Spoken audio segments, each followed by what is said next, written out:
Omalizumab. Omalizumab is an inhibitor of mast cell mediator release. अब ये है क्या? This is a monoclonal IgE antibody.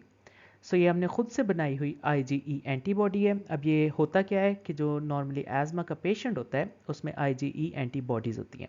अब ये IgE एंटीबॉडीज़ मास्ट सेल के साथ कंबाइन करती हैं और कभी कभी यही IG एंटीबॉडीज़ इयोसिनोफिल सेल्स के साथ भी कंबाइन कर सकती हैं।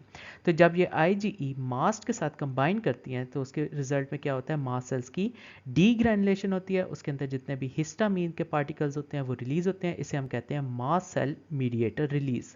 तो वो जो हिस्टामीन है वो क्या कराएगी? एज़मा के फीचर्स कराएगी। फॉर एग्जांपल ब्रोंकोकंस्ट्रिक्शन, वेजोडाइलेशन और ये जितने भी हिस्टामीन्स के फीचर्स है वो होंगे। तो अब हम करते क्या हैं कि जो IgE एंटीबॉडी है वो इसको जाकर रिप्लेस कर देगी और ये जो रिएक्शन होगा ये नलीफाई हो जाएगा। हम कह सकते हैं कि ये रिएक्शन जो होगा वो ब्लॉक हो जाएगा। So omalizumab is an inhibitor of mast cell mediator release. It is a monoclonal IgE antibody और ये करेगा क्या कि IgE प्लाज्मा लेवल्स जो हैं वो डिक्रीज़ हो जाएंगे। इसके अलावा जो मैग्नीट्यूड होगा अर्ली और लेट फेज़ का वो भी डिक्रीज़ हो जाएगा। सो एज़मा का हमें पता है कि एक अर्ली फेज़ होगा और एक लेट फेज़ होगा। लेट फेज़ में इन्फ्लेमेशन होगी और अर्ली में इन्फ्लेमेशन जो होगी वो नहीं होगी। सो दोनों फेजेस में जितना भी मैग्नीट्यूड होगा वो डिक्रीज़ हो जाएगा ओमैलिजुमाब की वजह से। तो अगर जनरली एज़मा के मैकेनिज्म ऑफ एक्शन की बात करें तो एज़मा में हमारे पास एक इमीडिएट रिएक्शन होता है और एक डिलेड रिएक्शन होगा। जो इमीडिएट फेज होगा उसमें सिंपली हाइपर रिएक्टिविटी और स्पैज्म होगा और जो डिलेड फेज होगा उसमें हाइपर रिएक्टिविटी स्पैज्म के साथ साथ इन्फ्लेमेशन भी होगी। अब अगर इमीडिएट की बात करें तो सबसे पहले कुछ ट्रिगर्स होंगे। ट्रिगर्स में क्या आ सकते हैं? पॉलन्स आ सकते हैं, उसके अलावा allergen, air pollutant, viral infection वगैरह। ये ट्रिगर्स क्या करेंगे? ये मास्ट सेल्स को जाकर ट्रिगर करेंगे। So there is release of mast cells spasmogens. कुछ ऐसे कंपाउंड्स रिलीज होंगे जिन्हें हम कहते हैं स्पैज्मोजन। उसमें आ सकती हैं हिस्टामीन्स आ सकती हैं और ल्यूकोट्राइन C4, D4, E4 और CD और E को हम मिलकर कहते हैं this is slow reacting substances of anaphylaxis. और ये क्या कराएंगे? ये ब्रोंकोस्पैज्म करवाएंगी। इसके अलावा ट्रिगर्स और क्या करेंगे? ट्रिगर्स हमारे पास कीमोटैक्सिन्स रिलीज करेंगे। So there is release of chemotaxins. अब कीमोटैक्सिन्स में क्या आएंगे? ल्यूकोट्राइन B4 आएगा और साइटोकाइंस आएंगे। अब ये कीमोटैक्सिन्स क्या कराएंगे? ये हमारे पास डिलेड रिएक्शन जो होगा उसको प्रोमोट करेंगे। सो डिलेड रिएक्शन में क्या होगा? There is influx of inflammatory cells. So जितने भी इन्फ्लेमेटरी सेल्स होंगे वो आएंगे। For example eosinophils, monocytes, T cells, ये सारे आएंगे और इसकी वजह से क्या होगा? साइटोकाइंस की रिलीज जो होगी वो इंक्रीज होगी, ल्यूकोट्राइंस ज़्यादा से ज़्यादा रिलीज होंगे और इसके साथ साथ फाइनली इयोसिनोफिल्स की जितनी भी प्रोटीन्स हैं वो इंक्रीज होंगी, जिसकी वजह से ब्रोंकोस्पैज्म, वीज, कफ, हाइपर रिएक्टिविटी, इन्फ्लेमेशन वगैरह होगा जिसे हम एज़मा कहेंगे।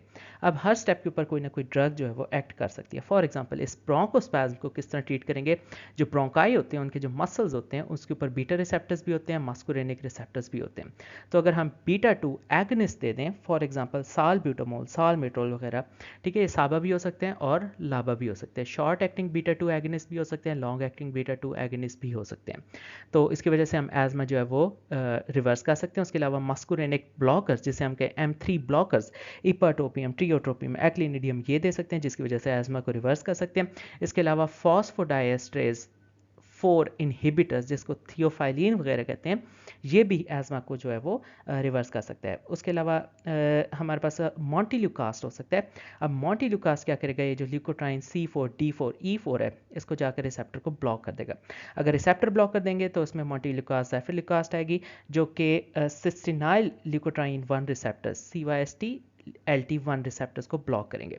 और अगर हम मॉन्टिल्यूकास्ट नहीं देते, सिंपली ज़ाइल्यूटन देते हैं, तो वो क्या करेगा? लिपोऑक्सीजनेज पाथवे को ब्लॉक करेगा। इसके अलावा जो साइटोकाइंस की प्रोडक्शन है इसको भी हम ब्लॉक कर सकते हैं बाय द यूज़ ऑफ बैक्लोमेथासोन और सम स्टीरॉयड। तो जो स्टीरॉयड्स हैं वो भी एज़मा की ट्रीटमेंट में यूज़ कर सकते हैं। उसके अलावा ओमैलिजुमाब जो कि हमारे पास एंटीबॉडी है IgE, वो क्या करेगी? इन ट्रिगर्स को मास्ट सेल्स के साथ नहीं जुड़ने देगी। So we can also use omalizumab and such other antibodies. और फाइनली हमारे पास एक और ड्रग है, दिस इज कॉल्ड क्रोमोग्लाइकेट या नीडोक्रोमिल। ये क्या करेगी? ये इमीडिएट और डिलेड रिएक्शन दोनों के ऊपर एक्ट करेगी। सो जो क्रोमोग्लाइकेट है वो क्या करेगी? जो मास्ट सेल्स हैं, ठीक है, इनको जाकर छेड़ेगी, क्या करेगी? ब्लॉक करेगी। मास्ट सेल्स ब्लॉक करे, उसके साथ साथ ब्लॉक करेगी response of C fibres. So immediate या फिर अर्ली फेज में मास्ट सेल्स और जो C फाइबर्स हैं उनको जाकर ब्लॉक करेगी। दिस इज क्रोमोग्लाइकेट, और क्रोमोग्लाइकेट डिलेड रिएक्शन में क्या करेगी, ये ब्लॉक ये डिलेड रिएक्शन को ब्लॉक करवाएगी। किस तरह कराएगी, जो क्लोराइड चैनल्स हैं उनको ऑल्टर करेगी, जिसकी वजह से क्या होगा, इओसिनोफिल्स की जो एक्टिवेशन है, यानी जिसे हम कहें इन्फ्लेमेटरी सेल्स है, उनकी एक्टिवेशन जो होगी वो ब्लॉक हो जाएगी, जिसकी वजह से ये सारा पाथवे जो होगा ब्लॉक हो जाएगा और एजमा जो होगा टेम्परेली ट्रीट हो जाएगा। This omalizumab is given subcutaneously after interval of 2 to 4 weeks.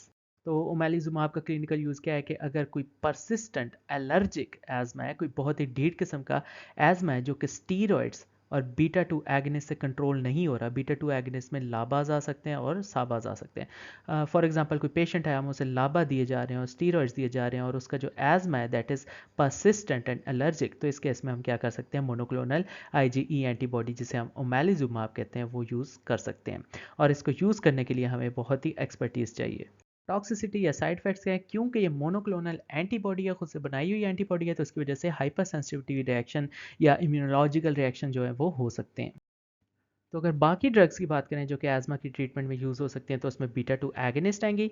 ये लॉन्ग एक्टिंग बीटा 2 एगनिस्ट भी होंगे जिन्हें हम लाबा कहते हैं, या शॉर्ट एक्टिंग बीटा 2 एगनिस्ट भी होंगे जिन्हें हम साबास कहते हैं। उसके अलावा मस्कुरेनिक 3 ब्लॉकर्स हो सकते हैं, फॉस्फोडाइएस्ट्रेज 4 इनहिबिटर्स हो सकते हैं और स्टीरॉइड्स वगैरह हो सकते हैं। सो सबसे पहले एल्बिट्रोल, टर्ब्यूटालिन और metaproterenol, these are beta 2 agonist which are SABA. उसके अलावा फॉर्मिट्रोल, साल्मिट्रोल, इंडैक्टरोल, वेलेंट्रोल और olodaterol, these are beta 2 agonist which are LABA. उसके अलावा इपाटोपियम, टियोट्रोपियम, एक्लिनिडियम और umeclidinium, these are muscarinic 3 blockers. ये सारे क्या करेंगे, स्मूथ मसल्स को जो है वो रिलैक्स करेंगे। उसके अलावा theophylline, aminophylline, roflumilast, pentoxifylline, caffeine and theobromine, these are phosphodiesterase 4 inhibitors. उसके अलावा कुछ स्टीरॉइड्स की कैटेगरी आएगी। सबसे पहले IV steroids which is prednisone. उसके अलावा सिस्टेमिक स्टीरॉइड्स में budesonide, beclomethasone, dexamethasone, flunisolide, fluticasone, mometasone, these are given systemically. उसके अलावा प्रेडनिसोलोन और कॉर्टिसोल जिसे हम हाइड्रोकॉर्टिसोन कहते हैं, दीज आर गिवन आईवी।